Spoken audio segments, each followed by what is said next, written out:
Africa महाद्वीप में हीरों की कई खानों की खोज हो चुकी थी, जहां से बहुतायत में हीरे प्राप्त हुए थे। वहां के एक गांव में रहने वाला किसान अक्सर उन लोगों की कहानियां सुना करता था जिन्होंने हीरों की खान खोजकर अच्छे पैसे कमाए और अमीर बन गए। वह भी हीरे की खान खोजकर अमीर बनना चाहता था। एक दिन अमीर बनने के सपने को साकार करने के लिए उसने अपना खेत बेच दिया और हीरों की खान की खोज में निकल पड़ा। अफ्रीका के लगभग सभी स्थान छान मारने के बाद भी उसे हीरों का कुछ पता नहीं चला। समय गुजरने के साथ उसका मनोबल गिरने लगा। उसे अपना अमीर बनने का सपना टूटता दिखाई देने लगा। वह इतना हताश हो गया कि उसके जीने की तमन्ना ही समाप्त हो गई और एक दिन उसने नदी में कूदकर अपनी जान दे दी। इस दौरान दूसरा किसान, जिसने पहले किसान से उसका खेत खरीदा था, एक दिन उसी खेत के मध्य बहती छोटी नदी पर गया। सहसा उसे नदी के पानी में से इंद्रधनुषी प्रकाश फूटता दिखाई पड़ा।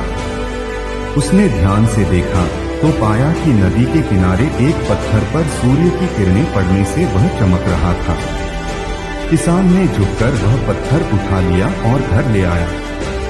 वह एक खूबसूरत पत्थर था। उसने सोचा कि यह सजावट के काम आएगा और उसने उसे घर पर ही सजा लिया। कई दिनों तक वह पत्थर उसके घर पर सजा रहा। एक दिन उसके घर उसका एक मित्र आया। उसने जब वह पत्थर देखा तो हैरान रह गया। उसने किसान से पूछा, मित्र, तुम इस पत्थर की कीमत की जानते हो? किसान ने जवाब दिया, नहीं, मेरे ख्याल से ये हीरा है। शायद अब तक खोजे गए हीरों में सबसे बड़ा हीरा, मित्र बोला। किसान के लिए इस बात पर यकीन करना मुश्किल था।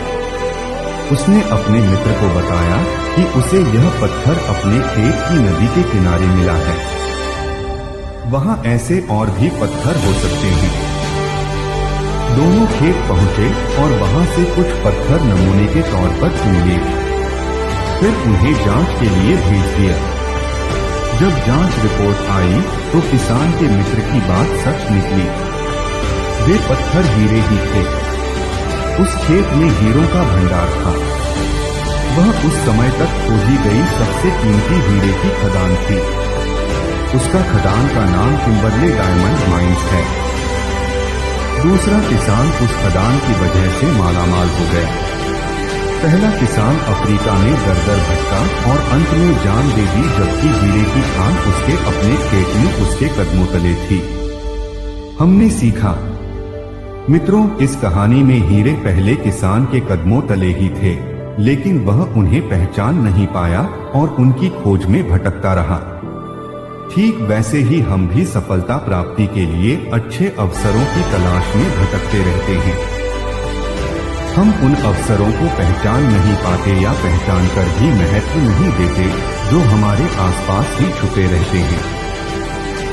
जीवन में सफल होना है तो आवश्यकता है बुद्धिमानी और परख से उन अवसरों को पहचानने की और धैर्य से अनवरत कार्य करने की। सफलता निश्चित है।